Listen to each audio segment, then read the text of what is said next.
देशाचे केंद्रीय मंत्री नितीन गडकरी यांच्या नागपूरमधील घराला बॉम्बने उडवण्याची धमकी मिळाल्याने शहरात एकच खळबळ उडाली आहे। सकाळच्या सत्रात दिलेल्या या फोन कॉल नंतर पोलीस आणि गुप्तचर यंत्रणांची धावपळ उडाली। काय आहे ही धमकी, कुणी दिला हा कॉल आणि काय कारवाई सुरू आहे? 3 ऑगस्ट रोजी सकाळी नागपूर शहरातून एक धक्कादायक बातमी समोर आली आहे। केंद्रीय मंत्री नितीन गडकरी यांच्या घराला बॉम्बने उडवून टाकण्याची धमकी एका अज्ञात व्यक्तीकडून देण्यात आली आहे। ही धमकी डायल 112 या आपत्कालीन क्रमांकावर देण्यात आली होती। गडकरी सध्या नागपूरच्या जयप्रकाश नगर मेट्रो स्थानकाजवळील एन्निको हाइट्स या इमारतीत वास्तव्यास आहेत। त्याचवेळी महाल परिसरातील त्यांच्या जुन्या घराचे नूतनीकरण सुरू आहे। याच दोन्ही ठिकाणांना लक्ष्य करून धमकी देण्यात आल्याचे समजते आहे। धमकी मिळताच राणा प्रतापनगर आणि कोतवाली पोलीस ठाण्याचे अधिकारी तत्काळ घटनास्थळी पोहोचले। दोन्ही ठिकाणी बंदोबस्त वाढवण्यात आला। बॉम्ब शोध पथक आणि डॉग स्क्वॉडने संपूर्ण परिसरात तपास केला।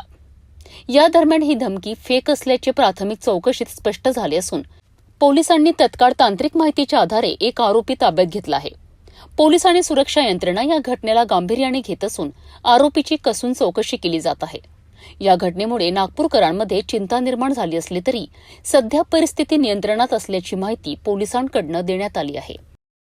मॉर्निंग अराउंड 9 बजे हमारा 112 का नंबर पे एक कॉल आया था।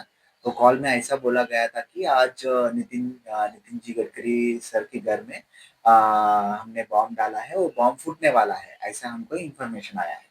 तो इमीडिएटली हमारा बॉम्ब स्क्वाड वगैरह हमने एक्टिवेट किया है। इमीडिएटली वहाँ पे जाके घर का सर का सिक्योरिटी को इन्फॉर्म कर दिया है।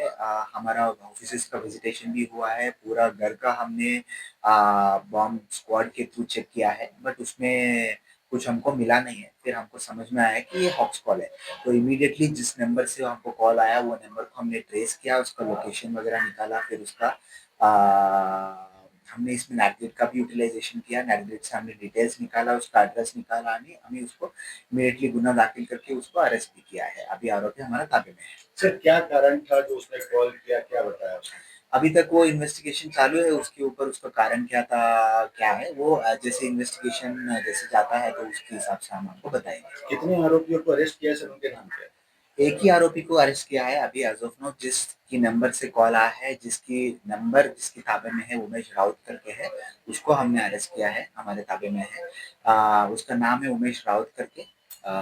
सिर्फ as of now only 1 accused है। उमेश राउत का कोई सर बैक हिस्ट्री है? नो, अभी हमने चेक भी किया उसका कुछ पूर्व इतिहास है कि नहीं, बट उसमें कोई अभी तक हमको कोई गुना उसके ऊपर प्रीवियसली कुछ गुना वगैरह दाखिल नहीं हुआ है। ये हमको अभी तक पता है। सर, ऐसा बोला जा रहा है कि उमेश राउत के फोन से किसी और ने फोन किया, तो क्या इसमें और भी आरोपी बनने की शंका? हाँ, इन्वेस्टिगेशन चालू है इसमें। तो हमको जैसे जैसे इन्वेस्टिगेशन होगा, जिसने किया है, क्या इंटेंशन है, वो सब जैसे इन्वेस्टिगेशन होगा उसमें हमको पता चल जाएगा। तो हम आपको इन्फॉर्म क्या करेंगे। काम करता है सर उमेश राउत?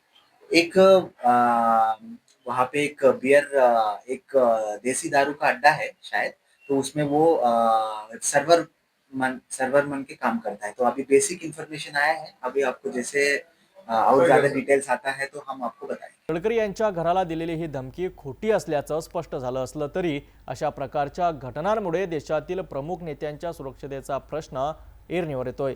आरोपीला अटक झाली असली तरी त्यामागील उद्देश काय होता आणि ही केवळ मजा होती की काही षडयंत्र, याचा तपास आता पोलिसांसमोर मोठं आव्हान आहे।